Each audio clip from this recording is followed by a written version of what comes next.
오늘도 이 땅 위에 모든 것들을 주님의 사역자로 삼아 주님의 뜻을 이루시는 심히 위대하신 주님을 찬양합니다.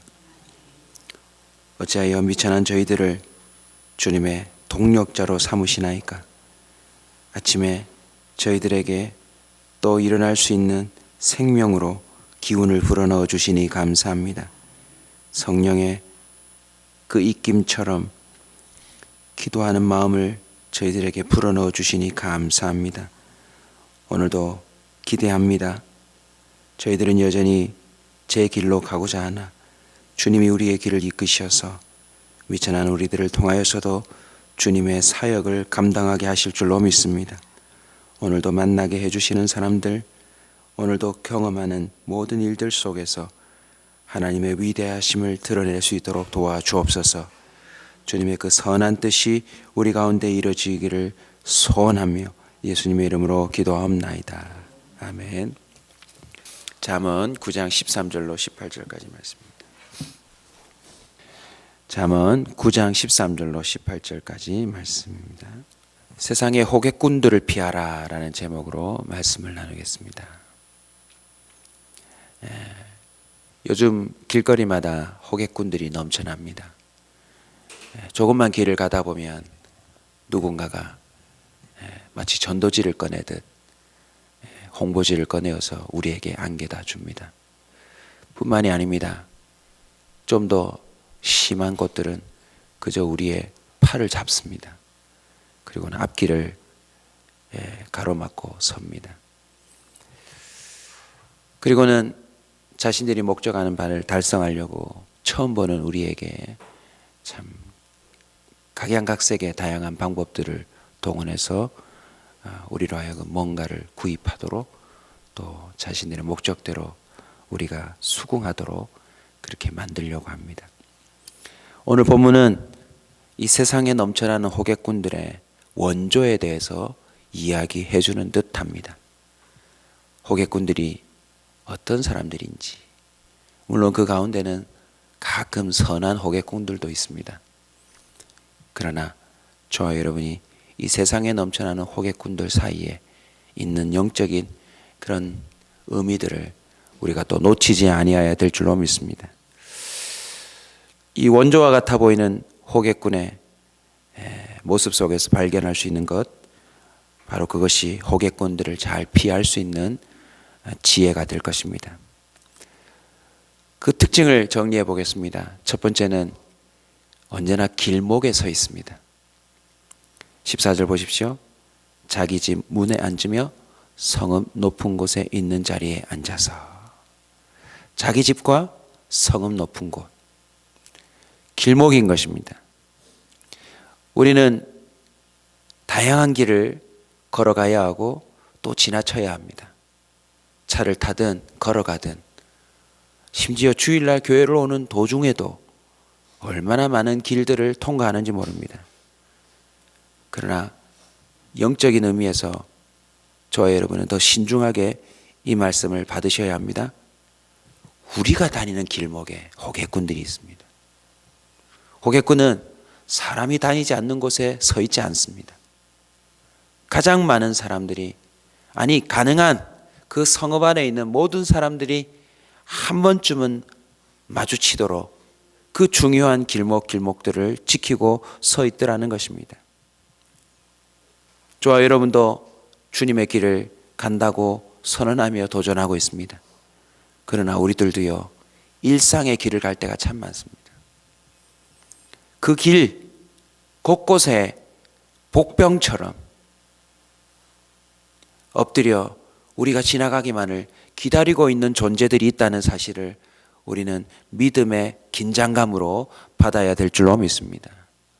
그래서 우리는 정신 똑바로 차려야 합니다. 마치 찻길을 지나갈 때, 또 횡단보도를 지나갈 때 쌩 하고 지나갈 그런 위협적인 사람들도 있다는 사실처럼 우리 옆을 지나가는 사람들 놓치지 말아야 합니다. 여러분, 길거리에는요, 길목마다 사람들을 호객하려고 하는, 자신의 목적을 달성하기 위해 끌어들이려고 서 있다는 사실을 잊지 마셔야 합니다. 오늘도 한나를 선물해 주셨는데 우리가 다녀야 될 길목길목에 이런 호객꾼들이 서 있다는 사실을 영적으로 민감하게 인지하시기를 부탁드립니다. 호객꾼의 두 번째 특징은 길목길목에 서 있을 뿐만 아니라 길을 가로막습니다. 오늘 본문을 보십시오. 자기 길을 바로 가는 행인들을 불러 이르되, 아니 자기의 길을 바로 가는 행인을 왜 부릅니까? 자기 길 가도록 내버려 둬야지. 이게 바로 호객꾼들입니다. 그 길을 잘 가는 사람을 부른대요. 더 이상 가던 길을 가지 못하게 가로막고 선다는 것입니다. 저와 여러분도요, 잘 가다가 갑자기 우리의 길을 멈출 수밖에 없는 그런 호객꾼들의 방해를 경험할 수 있습니다. 부를 때 어떻게 부를까요? 작게 부르지 않습니다. 마치 아주 친숙한 것처럼 언니, 오빠, 이모 이렇게 부르더라는 거죠. 호객꾼이라는 말 자체를 영어 단어를 찾아보니까 barker예요. barker. 짖는 자. 지나가는 모든 사람들을 시선을 빼앗고 걸음을 멈추게 만드는, 바로 여기서부터 호객꾼들에 의해서 가던 길을 멈추던 자들이 많더라는 것입니다. 결론은 어떻게 되죠? 호객꾼들은요, 다시는 자기의 길을 가지 못하게 만드는 자들도 있어요. 그 한 번 발걸음을 멈추고 그 호객꾼들의 의도를 따랐다가 다시는 자기 길을 가지 못하는 자들도 있습니다. 순간 방향을 잃어버리는 자들도 있습니다. 그 호객꾼에 의해서 한번 그들과 엮인 이후에 어디로 가야 될지를 모르고 헤매이는 인생들도 있더라는 것입니다. 자기 길을 기억은 하는데 돈과 그리고 힘과 관계를 다 잃어버리고 더 이상 그 길을 갈 수 없는 자들도 있더라는 것입니다. 오늘도 한번 믿음 안에서 점검해 보십시오. 저와 여러분의 인생길을 가로막고 섰던 존재들 말입니다. 그리고 앞으로도 이런 존재들이 있을 것입니다. 호객꾼들의 세 번째 특징은요, 사로잡는 타겟 대상이 있다라는 것입니다. 자, 어떤 자들입니까? 16절에 등장합니다. 어리석은 자는 이리로 돌이키라. 또 뭐 없는 자요? 지혜 없는 자에게 이르기를, 이렇게 말합니다. 그들도요, 하도 많은 사람들을 경험해 봤기 때문에 호락호락 하지 않는 사람에 대해서는 일찍이 포기하더라고요. 그들도 유심히 관찰하며 길목에 서서 가로막을 때에 그 첫 번째 그들의 반응을 유심히 보았다가, 아, 저 사람은 어떤 사람이다? 어리석은 사람이다. 저 사람은 지혜가 없는 사람이다 하면 그들은 더 집요하게 물고 늘어진대요. 그리고는 이렇게 말한답니다. 도둑질한 물이 달고 몰래 먹는 떡이 맛이 있다. 마치 다른 사람에 비해서는 특별히 대우해 주듯 그렇게 우리를 끌어들입니다. 그런데요, 우리가 꼭 알아둬야 될 게 있습니다. 거기는 이미 죽은 자들, 어리석고 또 지혜가 없어서 이미 죽어서 그곳에 있는 자들이 많이 있더라는 것입니다.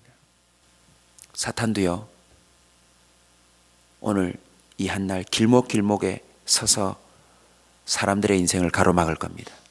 그런데 이 3번 특징이 중요합니다. 사로잡는 타겟 대상이 있다고요. 누굽니까? 어리석고 지혜가 없는 자입니다. 제가 여러분에게 이 특징을 중심으로 결정적인 지혜를 오늘 함께 선포하고 공유하고 기도하기를 원합니다. 정말 잘 되는 집, 정말 맛있는 집, 정말 좋은 집에는 뭐가 없다. 3글자입니다. 뭘까요? 호객꾼이 없어요, 여러분. 잘 되는 집에는 호객꾼이 없어요. 어느 집에 호객꾼이 있어요? 안 되는 집에 호객꾼이 있는 거예요. 이런 걸 잘하는 사람을 고용해서 손님들 몰아와라. 그러면 한 명당 너에게 얼마를 주겠다. 그게 호객꾼이고, 속된 말로 그게 삐끼래요. 이렇게만 생각을 해도 지혜 있는 것 아닙니까? 성경을 보니 이 호객꾼을 잘 피하여 그 삶을 아름답게 마쳤던 사람들의 모습들이 나옵니다. 그걸 기도 제목으로 오늘 선포하겠습니다. 한번 따라서 합시다. 주여, 길을 가다 주의 사자를 만나게 하소서. 창세기 32장 1절을 보니 야곱이 길을 가는데 하나님의 사자들이 그를 만난지라. 야곱이 만나고자 한 적이 없습니다. 하나님의 사자가 그 언약에 의하여 길을 가는 자 앞에 호객꾼이 아니라 주님의 명을 받들고 섬기는 자로 나타나 그 길을 인도하더라는 것입니다. 주여, 남은 인생에 길을 가다가 길목길목마다 주님의 사자를 만나는 은혜를 허락하여 달라고 우리가 오늘 이 새벽에 기도하십시다. 여러분, 큰 믿음의 소망으로 이 시간 기도하셔도 좋습니다. 하나님은 여러분의 남은 생애에요, 귀한 일들을 준비하고 있습니다. 우리 눈에 보기엔 사람처럼 보여도 정말 주님의 사자로 나타나 우리의 길을 열어주고 또 함께 해주고 끌어주고 밀어줄 존재들이 있다는 사실을 기억하시고 그 귀한 동행자들을 만날 수 있도록 오늘 이 새벽에 간구하기를 원합니다. 더 놀라운 기도 제목은 우리가 함께 하지 못하는 우리의 자녀들에게 이 기도를 간구할 때에 그대로 될 줄로 믿습니다. 학교를 가다가 주님을 만나게 하여 주시옵소서. 그 아이들이 혹시라도 세상의 호객꾼에 의하여 옆길로 빠질 때에 그들을 건져주는 자들이 있게 하여 주옵소서. 두 번째 기도 제목입니다. 한번 따라서 합시다. 주여, 길을 가다 구름기둥, 불기둥, 하나님의 앞섬을 경험하게 하여 주옵소서. 민수기 10장 12절입니다. 이스라엘 자손이 시내 광야에서 출발하여 자기 길을 가더니 바란 광야에 구름이 머무니라. 아니, 자기 길을 가는데 거기에 구름이 또 불기둥이 하나님의 앞서 행하심이 있더라는 것입니다. 신명기 1장 33절도 더 구체적으로 증언합니다. 그는 너희보다 먼저 그 길을 가시며 장막 칠 곳을 찾으시고 밤에는 불로 낮에는 구름으로 너희가 갈 길을 지시하신 자이시니라. 할렐루야. 호객꾼이 아니라 우리의 길을 먼저 가시며 장막 칠 곳, 잠시든지 아니면 오래든지 가장 안전한 그 삶의 터전을 우리 주님은 지정하신대요. 그리고는 밤에는 불로 낮에는 구름으로 우리가 가야 할 길을 지시하신다라고 선언합니다. 저와 여러분의 인생에 이 은혜가 있기를 주 이름으로 축원합니다. 사도행전 9장 3절은 더 결정적입니다. 우리가 부흥회 때 나누었는데 사울이 길을 가다가 이 길은 어떤 길입니까? 정말 가서는 안 되는 길 아닙니까? 다메섹에 가까이 이르더니 호련히 하늘로부터 빛이 그를 둘러 비추는지라. 한번 따라서 기도합시다. 주여, 내 가는 길에 빛을 둘러 비추소서. 할렐루야. 여러분이 시장 가다가도 주님의 그 강력한 깨달음이 임하여서 잠시 앉아 참 감사하고 기뻐하고 즐거워하는 은혜가 있기를 주 이름으로 축원합니다. 사랑하는 성도 여러분, 우리는 우리가 살아가는 인생길에서 반드시 세상의 호객꾼을 피하고 이런 은혜를 받아야 될 줄로 믿습니다. 마지막 기도 제목을 던집니다. 따라서 합시다. 주여, 나의 달려갈 길을 마치게 하옵소서. 디모데후서 4장 7절입니다. 나는 선한 싸움을 싸우고 나의 달려갈 길을 마치고 믿음을 지켰다. 세상에 호객꾼은 생각보다 많습니다, 여러분.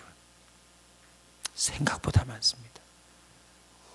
세상의 호객꾼에 정말 안 넘어갈 것 같던 사람들도 넘어가고 있다는 사실들을 꼭 기억하시고, 방금 일러드린 기도 제목대로 우리는 길을 가다 주님의 사자들을 만나고 주님의 인도하심의 징조들을 누리며 살아가다가 달려갈 길을 아름답게 마치는 저와 여러분 되시길 주의 이름으로 축원합니다. 우리 시간이 말씀 붙들고 기도하십시다.